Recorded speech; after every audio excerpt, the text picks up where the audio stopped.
Bonjour à tous et bienvenue dans Metamorphosis School, l'école de la transformation. Alors nous sommes à notre jour 2, notre épisode 2, et vous savez que depuis hier, nous essayons de rendre notre vie de méditation vivante en redécouvrant la parole de Dieu. Hier, nous n'avons fait qu'introduire le thème et nous avons vu déjà quand même, en guise d'introduction, pas mal de choses. Nous avons parlé des symboles de la Bible, de la parole de Dieu, et nous avons vu quelques réalités, quelques vérités en ce qui concerne la parole. Nous avons défini ce qu'était la parole, nous avons également défini ce qu'était la méditation, et aujourd'hui nous allons aller un peu plus loin, nous allons faire un peu de théologie historique et nous allons voir un aperçu, je dis bien un aperçu de l'histoire de la Bible. Il y aurait beaucoup de choses, je vous rappelle que c'est des centaines d'heures d'enseignement que nous avons condensé en quelques minutes, mais je suis déjà convaincu que le peu que nous allons apporter ce soir va nous édifier, va aussi nous donner des informations. Vous savez, c'est toujours intéressant de connaître certaines données par rapport à la Bible pour savoir défendre notre foi auprès de personnes qui diraient que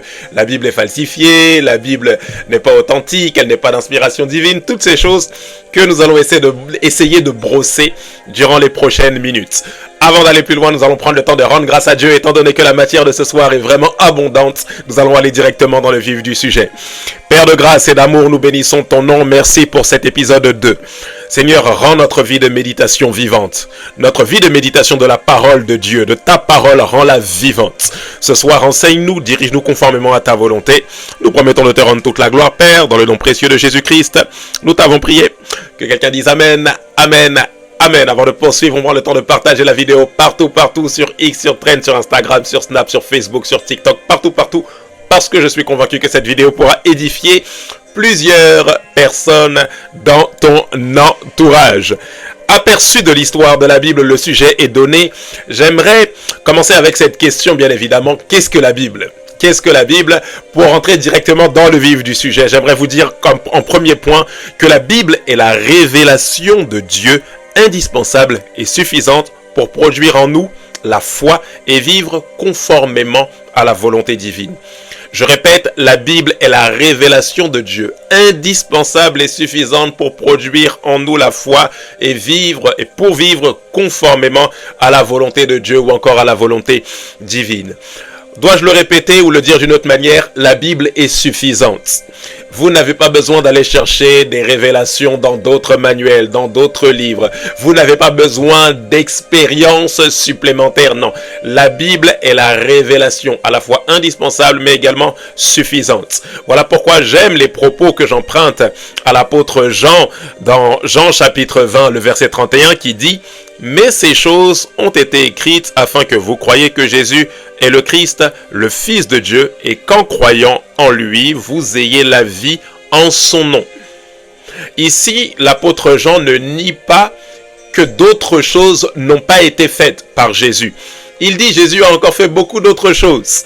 Mais si on devait écrire tout ce qu'il avait fait, ce livre n'aurait pas pu les contenir. Alors dans son évangile, il dit que ces choses ont été consignées, sous inspiration divine bien évidemment, pour produire en nous la foi. En d'autres termes, ce qui est écrit dans les Saintes Écritures, donc en l'occurrence ici dans l'évangile de Jean, puisque c'est lui qui en est l'auteur, il dit ce qui est écrit a été écrit pour pouvoir susciter en nous, afin que nous puissions croire en la personne de Jésus-Christ. Ici, j'aimerais vous dire d'une manière assez simple, il est possible que vous viviez des expériences personnelles avec Jésus, que Jésus se révèle à vous dans votre salle de bain, dans votre chambre, que Jésus se révèle à vous dans la rue, que Jésus se révèle à vous alors que vous êtes au volant, quel que soit le contexte, alors que vous êtes endormi à travers un songe, à travers une vision, il est possible qu'un ange se révèle à vous. Ceci dit, toute expérience doit avoir pour socle les Saintes Écritures. La parole de Dieu inspirée, selon qu'il est écrit dans 2 Timothée 3, le verset 16, toute écriture est inspirée de Dieu et utile pour enseigner, pour convaincre, pour corriger, pour instruire dans la justice.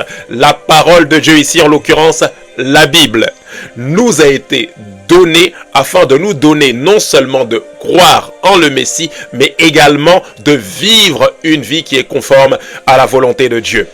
Dois-je le dire d'une manière assez radicale, vous ne pouvez pas marcher conformément à la vie que le Seigneur en réserve pour vous lorsque vous rentrez dans le plan du salut sans être proche des Saintes Écritures.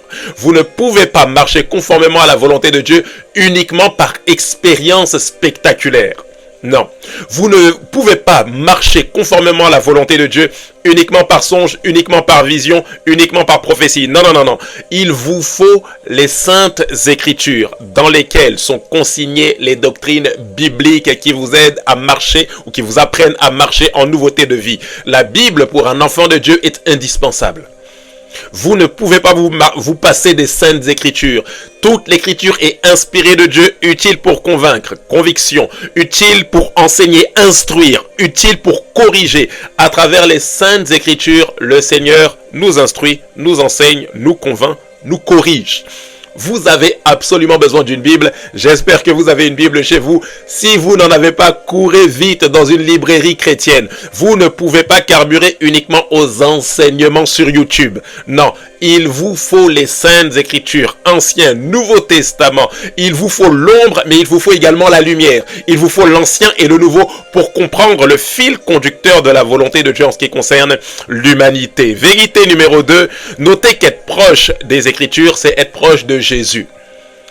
J'aime cette parole que mon professeur d'école biblique aimait dire, notre relation avec Jésus, notre niveau de relation, de proximité, d'intimité avec Jésus est déterminé par notre niveau de proximité avec les Saintes Écritures.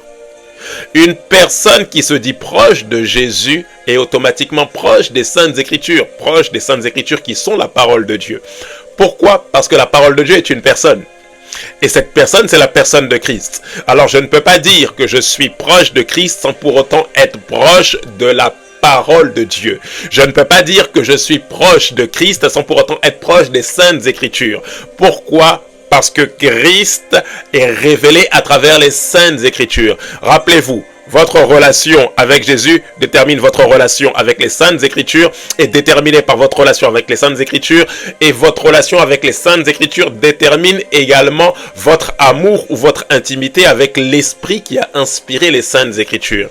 Ainsi, si je me dis proche de Jésus, proche du Saint-Esprit, je dois avoir un amour pour l'épée de l'Esprit qui est la parole de Dieu.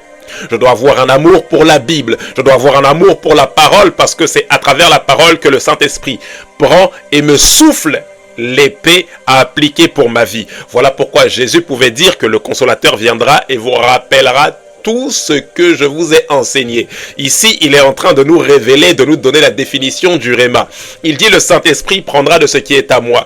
Il vous rappellera tout ce que je vous ai... C'est-à-dire, il prendra de ce que Jésus a dit et il le soufflera à votre nature spirituelle pour que vous puissiez comprendre comment marcher. Vous ne pouvez pas être proche de Jésus, proche du Saint-Esprit, sans être proche des Saintes Écritures. Vérité numéro 3.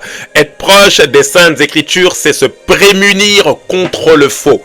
Voilà pourquoi la Bible dit examiner les prophéties, documenter les prophéties, si je peux le dire d'une manière assez radicale selon le langage grec. Ça veut dire, lorsque vous faites un examen, vous faites passer toute prophétie, toute parole qui se dit venir de Dieu. Vous l'examinez. Mais comment vous faites cette documentation? Comment vous faites cet examen? Bien évidemment, c'est à la lumière de la parole. Lorsque ce qu'on vous dit, lorsque le Dieu m'a dit qu'on vous dit n'est pas conforme à ce qui est écrit, vous ne pouvez pas tenir compte du Dieu m'a dit. On ne peut pas vous dire Dieu me révèle que tout l'argent de la Banque de France va aller dans ton compte. Ça n'est pas biblique parce que Dieu n'est pas un voleur. Vous comprenez ça?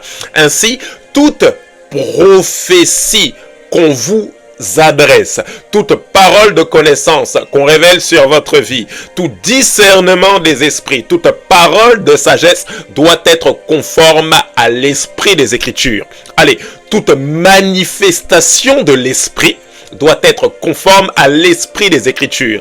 Si c'est le Saint-Esprit qui se manifeste, ça doit être conforme à la parole qu'il a inspirée. J'espère que vous comprenez jusque-là. Vérité numéro 4. Alors, je vous répète les 3 vérités fondamentales que nous avons vues. La parole, la Bible et la révélation de Dieu, indispensable et suffisante pour produire en nous la foi et vivre conformément à la volonté de Dieu. Vérité numéro 2, être proche des Écritures, c'est être proche de Jésus. Vérité numéro 3, être proche des Écritures, c'est se prémunir contre le faux. Vérité numéro 4, nous rentrons un peu dans la théologie historique. Notez que la Bible a plusieurs écrivains, mais un seul auteur. Je répète, la Bible a plusieurs écrivains, mais un seul auteur. Voilà pourquoi Timothée, l'apôtre Paul dit à Timothée, toute écriture est inspirée de Dieu, parce que le seul et unique auteur de la Bible, c'est Dieu. Notez que la Bible recense environ 40, dénombre 40 écrivains. Mais un seul auteur qui a inspiré ces 40 écrivains. Et ce seul et unique auteur, c'est l'Esprit de Dieu. On va le voir, il a comme soufflé, inspiré les auteurs, les écrivains, en ce qui concerne ce qu'ils devaient écrire. Ainsi, l'auteur ou les auteurs de la Bible ne sont ni Daniel, ni David, ni Asaph, ni l'apôtre Paul, ni l'apôtre Pierre. Non, non, non. Ce sont des écrivains qui ont reçu l'inspiration d'un auteur. Et cette inspiration qu'ils ont reçue leur est venue du Saint-Esprit de Dieu qui a soufflé dans leur esprit ce qu'ils devaient écrire. Point numéro 5, notez que la Bible a été écrite sur environ 1500 ans. Point numéro 6, le personnage central de la Bible, c'est bien évidemment Jésus. Donc je répète, 40 écrivains, un seul auteur, 40 écrivains qui ont écrit sur 1500 ans environ. Ensuite, le personnage central des Saintes Écritures, c'est bien évidemment la personne de Jésus. Toute la Bible. Et cette vérité est très importante. Nous le verrons lors de l'épisode 4, lorsque nous parlerons de comment est-ce qu'on peut justement rendre notre vie de méditation vivante. Toute la parole de Dieu se concentre sur une seule révélation, la révélation d'une seule personne, la personne de Christ. De Genèse à Apocalypse, le fil rouge du plan de Dieu, c'est de nous amener à la connaissance du Fils unique qui est venu payer le prix pour le salut de l'humanité. Point numéro 7, la rédemption est l'œuvre centrale des Saintes Écritures. Je répète, la rédemption est l'œuvre centrale des Saintes Écritures. On parle d'un personnage central qui est Jésus. La personne de Jésus est la personne, c'est-à-dire c'est le personnage principal de toute la parole. Vous prenez Genèse, Exode, Lévitique, Nombre, Deutéronome, Josué, Juge, Ruth, 1 de Samuel, 1 de Roi, 1 de Chronique, Esdras, Néhémie, Esther, Job, Psaume, Proverbe, Ecclésiaste, Cantique des Cantiques, Ésaïe, Jérémie, Lamentation de Jérémie, Ézéchiel, Daniel, Osée, Joël, Amos, Abdias, Jonas, Michée, Naoum, Habakkuk, Sophonie, Agé, Zacharie, Malachi et tous les écrits du Nouveau Testament. Toute la Bible dans son entièreté se concentre sur la personne de Jésus et sur l'œuvre du salut. Sur la personne de Jésus. Depuis Genèse déjà, il est question du salut. Depuis Genèse, rappelez-vous que lorsque Adam et Ève ont péché, Dieu est parti comme sacrifier un animal pour les recouvrir de peau. C'est déjà le plan de la rédemption qui est manifesté, mais dans l'ombre. Point numéro 8. La Bible est l'histoire d'un royaume et d'un roi.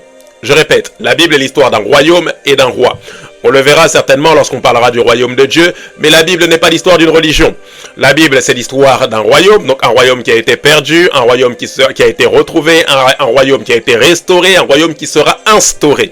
Ne vous inquiétez pas, nous aurons une série d'enseignements sur le royaume de Dieu, où nous parlerons des lois du royaume, des principes du royaume de Dieu. Vous allez voir à quel point c'est formidable, mais vous devez le retenir. Les Saintes Écritures ne nous parlent pas d'une religion. Non, Jésus n'est pas venu instaurer une religion. Jésus est le roi des rois. Jésus est le Messie qu'Israël attendait. Jésus n'est pas venu instituer ou instaurer des rites. Jésus n'est pas venu pour nous donner d'être des bons chrétiens qui vont à l'église le dimanche et qui s'appellent chrétiens du dimanche. Jésus n'est pas venu pour que nous construisions des cathédrales, pour que nous construisions des grandes bâtisses pour dire que nous appartenions au christianisme. Non, Jésus est venu instaurer un royaume. Voilà pourquoi il dit, lorsque vous priez, dites notre Père, que ton règne vienne. Littéralement, c'est que ton royaume vienne. Ainsi, vous comprenez que Jésus est le roi et son domaine, c'est l'homme. Voilà pourquoi en anglais, nous parlons de kingdom, c'est-à-dire le domaine du roi. Et le domaine de notre king, le domaine de notre Jésus, c'est nos vies. Jésus est venu sur la terre pour rétablir ou restaurer l'homme dans sa position initiale, c'est-à-dire soumis au règne de Dieu. Nous sommes sous le règne de Dieu. Il est le roi des rois. Nous sommes les rois dans le sens où nous régnons sur la terre, mais c'est lui qui est le roi sur nos vies. nous prendrons le temps de développer cela dans une autre école, celle du royaume de Dieu. Point numéro 9, notez que le mot Bible vient du grec tout simplement biblios, qui signifie le livre. La Bible vient du grec biblios, le mot Bible vient du grec biblios, qui signifie tout simplement la Bible.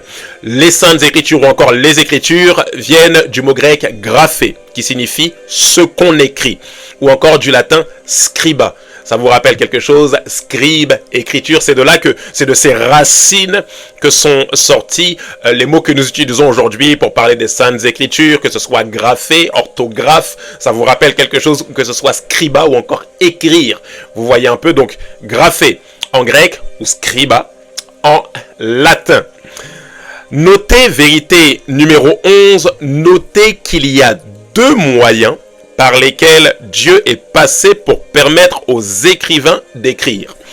Il y a deux moyens, parce que la Bible est d'inspiration divine. Oups, je vous donne déjà l'un des moyens. Il y a deux moyens par lesquels Dieu est passé pour pouvoir permettre aux écrivains d'écrire. Bien évidemment, c'est la révélation et l'inspiration. Pour pouvoir parler aux auteurs aux écrivains afin qu'ils puissent écrire, Dieu est passé par la révélation. Dieu s'est révélé à eux et Dieu les a inspirés. Notez que la révélation, c'est l'action, bien évidemment, d'enlever un voile ou de dévoiler quelque chose. Mais notez qu'en ce qui concerne la révélation, il existe deux types de révélations. Il y a d'abord la révélation particulière. Ici, je vous donne des informations théologiques, des données théologiques qui sont très importantes en ce qui concerne la compréhension de l'histoire de la Bible. Ce n'est qu'un aperçu, bien évidemment, mais prenez le temps de bien noter ces vérités. Donc, il y a la révélation, et dans la révélation, il y a la révélation particulière. La révélation particulière désigne le moyen par lequel Dieu se révèle de façon surnaturelle à un homme. Dieu se révèle de façon surnaturelle à un écrivain pour lui ordonner justement d'écrire. On a un exemple parfait de ça, donc je vous redonne la définition. Dans la révélation, il existe deux types. Premièrement, la révélation particulière. Et cette révélation particulière désigne le moyen par lequel Dieu se révèle de façon surnaturelle. De façon surnaturelle, songe, vision, quelle que soit apparition, rappelez-vous les différents types de vision, ravissement en esprit, toutes ces choses-là que nous avons vues dans la direction divine. Et nous avons un exemple particulier que nous retrouvons dans Éphésiens chapitre 3 verset 3, lorsque l'apôtre Paul dit ceci: c'est par révélation que j'ai eu connaissance du mystère sur lequel je viens d'écrire en peu de mots, sur lequel je viens d'écrire en peu de mots. Galates chapitre 1 verset 11 à 12, la Bible dit ceci: je vous déclare, frères, que l'évangile qui a été annoncé par moi n'est pas de l'homme, car je ne l'ai ni reçu ni appris d'un homme, mais par une révélation de Jésus-Christ. Et on se souvient comment l'apôtre Paul a été révélé par la personne de Jésus, que ce soit sur le chemin de Damas ou lorsqu'il est parti sans consulter ni la chair ni le sang dans le désert d'Arabie pour être enseigné par le Saint-Esprit. Que dirons-nous donc de la merveilleuse révélation dont il fait mention lorsqu'il dit: je connais un homme qui a été ravi jusqu'au 3e ciel, jusque dans le paradis de Dieu. Et la plupart des théologiens s'accordent pour dire que c'est à ces moments-là qu'il lui a été transmis des choses, comme il aime le dire, qu'il n'est pas permise de dire, c'est-à-dire des choses qui sont incompréhensibles pour l'homme, si je peux dire ça comme ça, des choses qui sont tellement profondes en termes de révélation que l'apôtre Paul ne saurait même pas mettre des mots dessus. Voilà pourquoi il dit: ces choses ne sont pas permises de comprendre. C'est ce qu'on appelle ici la révélation, ou d'entendre plutôt aux hommes. C'est ce qu'on appelle ici la révélation particulière. Mais il existe un autre type de révélation qu'on appelle la révélation générale. Et la révélation générale, c'est tout simplement le moyen par lequel Dieu choisit de se révéler à travers différents éléments de la nature. Dieu se révèle à l'homme, donc aux écrivains, mais à travers différents éléments de la nature, différents éléments naturels. Donc, par la nature, par la conscience ou encore par l'histoire. On a plusieurs références bibliques. Vous en retrouvez une dans Romains chapitre 1, verset 18 jusqu'au verset 20. Lorsque la Bible dit que la colère, c'est l'apôtre Paul qui parle encore ici, la colère de Dieu se révèle du haut du ciel contre toute impiété et toute injustice des hommes qui retiennent la vérité captive dans l'injustice. Car ce qu'on peut connaître de Dieu est manifeste pour eux, Dieu le leur ayant fait connaître. En effet, les perfections invisibles de Dieu se voient comme à l'œil depuis la création, quand on les considère. Ainsi, vous comprenez que on peut être révélé par Dieu juste en regardant la nature. Il dit les perfections invisibles de Dieu se voient comme à l'œil depuis la création. Quand je regarde la création, je suis révélé de qui est le Créateur. En regardant la création, j'ai une révélation du Créateur. L'apôtre Paul contemple la création et il a la révélation que derrière cette création, il y a un Créateur. Donc cette révélation générale peut se faire soit par la nature, peut se faire également par l'histoire ou encore par la conscience. Voilà pourquoi la Bible dit, quand je contemple, on a le psaume verset 8, chapitre 8, verset 4 jusqu'au verset 6, quand je contemple les cieux, ouvrage de tes mains, la lune et les étoiles, c'est le psalmiste qui parle, que tu as créé. Qu'est-ce que l'homme pour que tu te souviennes de lui et le fils de l'homme pour que tu prennes garde à lui? Tu l'as fait de peu inférieur à Dieu et tu l'as couronné de gloire et de magnificence. Psaume 19, verset 2 à 5, les cieux racontent la gloire de Dieu et l'étendue manifeste l'œuvre de ses mains. Le jour en instruit un autre, la nuit en donne connaissance à une autre. Ce n'est pas un langage, ce ne sont pas des paroles dont le son ne soit point entendu. Leur retentissement parcourt toute la terre, leurs accents vont aux extrémités du monde où il a dressé une tente pour le soleil. Le deuxième moyen, donc le premier moyen nous l'avons vu, la révélation, et dans la révélation nous avons vu deux types de révélation, à la fois la révélation particulière, d'une manière surnaturelle, Dieu s'adresse à une personne, ou la révélation générale, par la conscience, par la nature, ou encore par l'histoire. Et par l'inspiration, c'est donc le deuxième moyen. Notez que l'inspiration, c'est l'œuvre du Saint-Esprit qui choisit une personne qui va se sentir poussée. C'est-à-dire la personne va recevoir comme une impulsion divine qui provient de l'Esprit afin de pouvoir écrire et parler de la part de Dieu. Mais attention, cette inspiration divine, donc qui vient de l'Esprit de Dieu, est une inspiration telle que la personne ne fera aucune erreur, ni dans les faits, ni dans la doctrine, ou encore dans le jugement. Sans erreur de fait, de doctrine ou de jugement. L'inspiration divine est fluide, ça coule, c'est-à-dire on ressent cette impulsion, et cette impulsion est telle qu'on ne peut pas se tromper. C'est ce qui fait que les Saintes Écritures sont fiables. Je vais terminer justement en vous parlant de la fiabilité des Saintes Écritures ou encore de la Bible qui est parfois bien souvent très discutée. 2 Timothée chapitre 3 verset 16 jusqu'au verset 17, la Bible dit ceci: toute écriture est inspirée de Dieu et utile pour enseigner, pour convaincre, pour corriger, pour instruire dans la justice, afin que tout homme soit accompli et propre à toutes bonnes œuvres.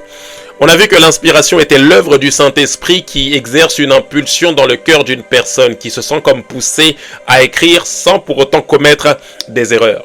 La Bible est littéralement un livre d'inspiration divine. Dieu souffle, c'est ça que le mot signifie. Lorsqu'on parle d'inspiration, on parle littéralement de souffler. Dieu souffle à la fois ce qui doit être écrit, il souffle également la manière dont la chose doit être écrite. Mais lorsqu'on parle d'inspiration, lorsqu'on parle de Dieu qui souffle, on ne parle pas de Dieu qui force. Ça veut dire que les différents auteurs ont été conduits, les différents écrivains, ont été conduits et non forcés à écrire. Dieu exerce une impulsion dans le cœur par son esprit, mais les écrivains qui écrivent ne sont pas comme des robots. C'est la raison pour laquelle, même dans l'inspiration, Dieu respecte le style de chaque écrivain. Voilà pourquoi nous avons par exemple 4 évangiles, mais les 4 évangiles, quand bien même elles relatent l'histoire d'un seul, la biographie d'un seul et même homme, à savoir Jésus-Christ, le sauveur de l'humanité, les 4 évangiles convergent vers 4 orientations différentes. Ça veut dire qu'elles sont à la fois synoptiques, mais elles ont en même temps une orientation ou une portée ou un public, où elles visent un public différent. Je vous l'ai dit, Matthieu vise les Juifs, Marc vise Jésus le serviteur, Luc vise Jésus le fils de l'homme, donc vise des personnes qui ont besoin de savoir, d'avoir des informations claires en ce qui concerne la personne de Jésus, est-ce qu'il a réellement existé en chair, et enfin l'apôtre Jean vise la divinité de Christ. Matthieu le roi des Juifs, Marc le serviteur, Luc le fils de l'homme, Jean le fils de Dieu. Ainsi vous comprenez que ces 4 évangiles parlent de la même personne. Mais quand bien même elles parlent de la même personne, sous inspiration divine, chacun vise un angle de vue, un angle particulier de la personne de Jésus-Christ. Ainsi, vous comprenez que l'inspiration divine, tout comme la révélation, est l'intervention surnaturelle de Dieu pour nous faire parvenir à travers les saintes écritures quelle est sa volonté. Vous devez comprendre une chose, tant la conservation des Écritures que son inspiration, ou j'inverse, tant l'inspiration des Écritures que sa conservation, tout, nous devons tout à l'œuvre surnaturelle de Dieu. La manière dont durant des siècles, les Saintes Écritures ont été conservées, mais également la manière dont le Seigneur a soufflé pour que les Saintes Écritures soient inspirées dans le cœur des différents écrivains, nous devons tout à l'action surnaturelle, au bras surnaturel de Dieu. Nous terminons ce soir avec cette question particulière. Est-ce que la Bible est fiable? Est-ce que nous pouvons nous fier à la Bible? Est-ce que nous pouvons nous fier aux Saintes Écritures? Est-ce qu'il y a des preuves de l'inspiration des Saintes Écritures? Il y aurait beaucoup de choses à dire sur le sujet. Il y aurait beaucoup de preuves encore à donner sur le sujet. Je vais vous en donner quelques-unes ce soir qui vont vous aider à pouvoir à la fois débattre pour ceux qui aiment beaucoup les débats ou les discussions, mais qui vont surtout vous-même peut-être vous rassurer en ce qui concerne la fiabilité de la Bible. Dois-je vous dire, comme des formations professionnelles, bien évidemment en tant que pasteur ou en tant qu'enseignant, que oui, vous pouvez avoir confiance totalement aux Saintes Écritures. Elles sont fiables, elles sont bien d'inspiration divine. Mais voici quelques preuves. Premièrement, la preuve historique. Vous devez le comprendre, il existe un des plus grands historiens de l'Antiquité, un des plus grands historiens de l'Antiquité, en la personne de William Mitchell Ramsay, qui disait ceci: Luc est l'un des historiens, donc Luc le médecin bien-aimé. Donc un historien contemporain, William Mitchell Ramsay, dit que Luc est l'un des historiens les plus précis et les plus fiables de toute l'Antiquité. Vous entendez ça? Ici, l'un des plus érudits de l'histoire, l'un des plus érudits des recherches, même archéologiques, nous dit ceci, que Luc qui a écrit à la fois le livre d'Actes des Apôtres, pour ceux qui ne le savent pas, mais qui a également écrit l'Évangile, selon Luc, Luc est l'un des historiens les plus précis et les plus fiables de toute l'histoire. Il va plus loin en disant ceci: parmi les centaines d'objets trouvés par des archéologues, aucun n'a jamais été découvert qui contredit une phrase, un mot, un paragraphe de la Bible. Il va plus loin en disant que les découvertes archéologiques confirment même tout ce qui est écrit ou confirment même la fiabilité de la Bible. Vous pouvez aller voir, faire vos recherches. Je vous redonne le nom pour ceux qui aiment les recherches archéologiques ou les recherches historiques. William Mitchell Ramsay. Je vous donne une autre preuve. Il existe tellement de preuves, preuves scientifiques, toutes ces choses-là. Mais je vous donne certaines preuves. Dans la preuve scientifique, vous pourrez noter la sphéricité de la Terre qui est déjà mentionnée dans les Saintes Écritures et qui a été découverte bien après par les chercheurs. Mais je vous donne une autre preuve qui est la preuve historique que je vous ai donnée, et je vous donne ensuite la preuve de longévité. Permettez-moi de vous donner cette histoire qui a été réfutée par les athées, qui a été réfutée par les personnes qui contestent la véracité de la Bible, mais qui, historiquement parlant, lorsque vous faites vos recherches, vous vous rendez compte que cette histoire est infailliblement vraie. On nous raconte que Voltaire, avant sa mort au XVIIIe siècle, a annoncé que la Bible ne dépasserait pas 100 ans. Littéralement, voici ses propos. Il disait que à mon 100e anniversaire, la Bible ne serait plus lue, sauf si vous alliez chez un antiquaire. Qu'est-ce qui s'est passé? Voltaire est mort et la Bible est encore d'actualité. Elle est encore le livre le plus lu au monde. Ainsi, vous voyez que dans l'humour de Dieu, il nous révèle que ces paroles ne passeront pas. Voltaire disait qu'après sa mort, la Bible n'excéderait pas un siècle, la Bible n'excéderait pas 100 ans, mais ce qui est encore plus formidable, c'est que 48 ans à peine après sa mort, là où il vivait, et là où il avait fait ses déclarations, a été fondé le siège de la Société de la Bible. Waouh! C'est-à-dire L'humour de Dieu est tellement grand. C'est-à-dire, là où quelqu'un a contesté que la Bible allait avoir une aussi grande longévité, là où cette personne a contesté ça, à la mort de cette personne, là où il vivait, est devenu le siège de la société de la Bible. Je vous assure, quand vous faites des recherches historiques, vous découvrez des choses qui sont tellement formidables en ce qui concerne l'histoire de la conservation du merveilleux livre que Dieu nous a donné pour nous emmener la révélation de sa personne. Une autre vérité que j'aimerais amener à votre appréciation, bien évidemment, c'est son influence sur l'humanité. La preuve de l'influence, la preuve de la véracité de la Bible ou de l'inspiration divine des Écritures, c'est l'influence qu'elle a eue sur l'humanité. Rappelez-vous que la plupart des démocraties modernes sont inspirées des principes bibliques. Quand vous prenez la DDHC, la Déclaration des droits de l'homme et du citoyen, quand vous prenez les différentes manières dont les démocraties fonctionnent aujourd'hui, quand bien même il y a de plus en plus de dérives, on entend beaucoup de choses qui sont de plus en plus abominables, normales, nous tendons vers le système de la bête. Rappelez-vous, nous sommes dans les temps de la fin, mais la base de toutes les démocraties, très souvent, a pour fondement les saintes écritures.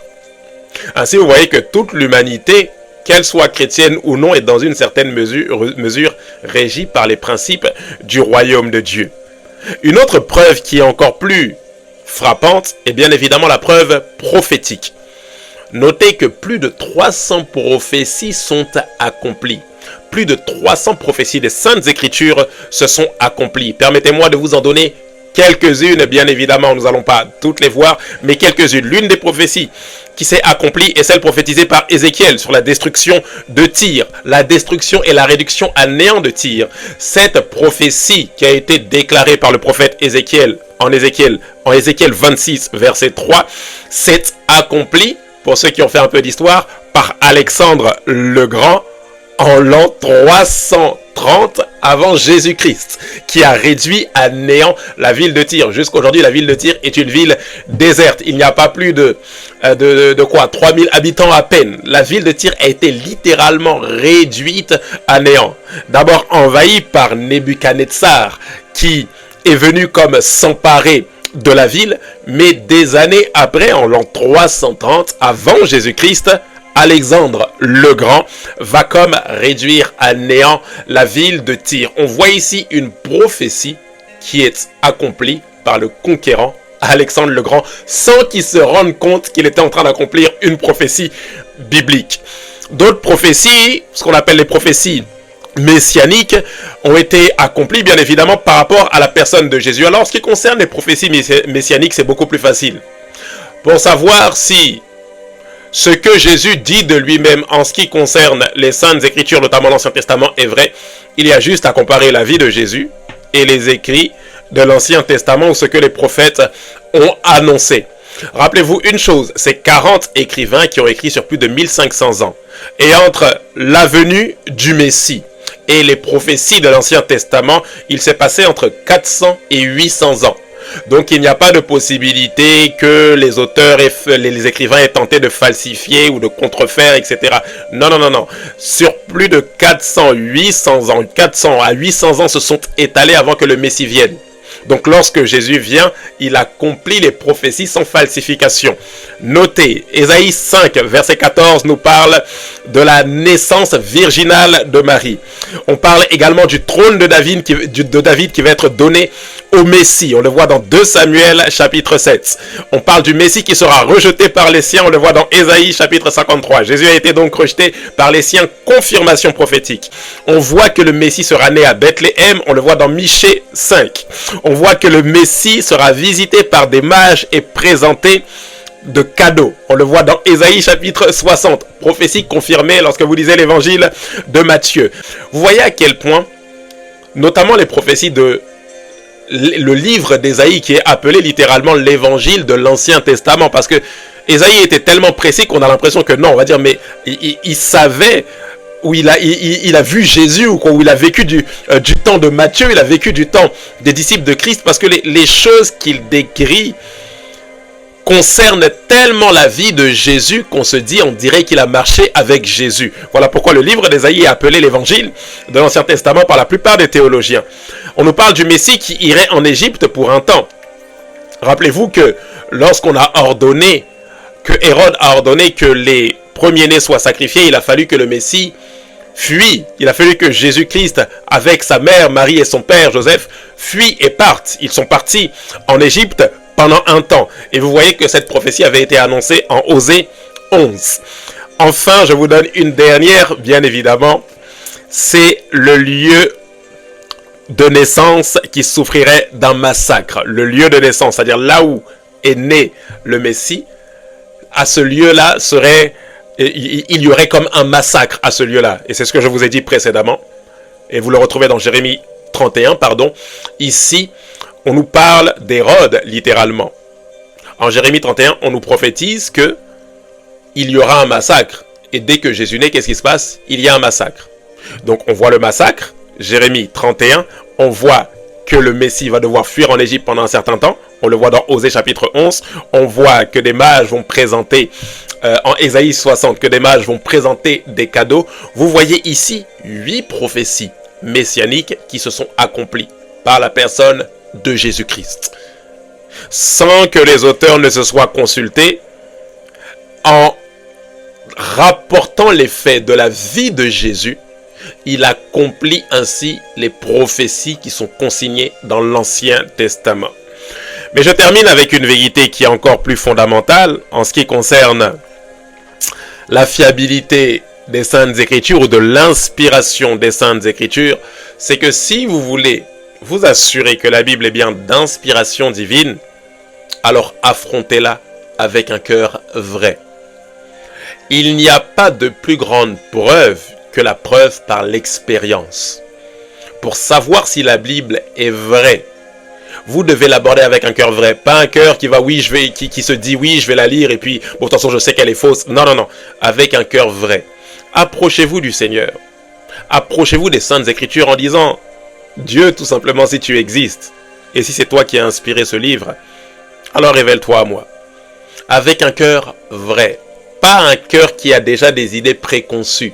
Pas un cœur scientifique, pas un cœur raisonnable, pas un cœur logique selon la logique humaine, pas un cœur sage selon la sagesse humaine, mais un cœur qui est prêt à aller à la rencontre du Créateur. La preuve irréfutable de la Bible, c'est son message transformateur. Lorsque la Bible pénètre pas dans une tête, pas dans une salle d'histoire, mais lorsque la Bible pénètre dans un cœur, alors elle produit une transformation de ce cœur dans lequel elle a pénétré. Ainsi, par cet argument, on peut attester que la Bible est bien d'inspiration divine, parce que pour pouvoir changer un cœur, il faut bien évidemment être le Créateur.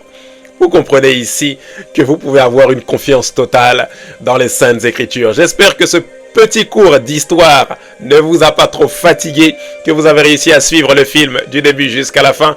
N'hésitez pas à réécouter, ça fait beaucoup d'informations, beaucoup de théologie, mais ça va nous être ô combien utile pour la suite de cet enseignement. Notamment demain, nous allons poursuivre en parlant de la structure de la Bible. Nous parlerons de l'Ancien, du Nouveau Testament et nous clôturerons le dernier jour avec, de manière pratique, comment est-ce qu'on peut rendre notre vie de méditation vivante. D'ici là, que Dieu vous bénisse. Je vous dis à très bientôt avec Métamorphosis School, l'école de la transformation. Que Dieu vous bénisse. Bye bye.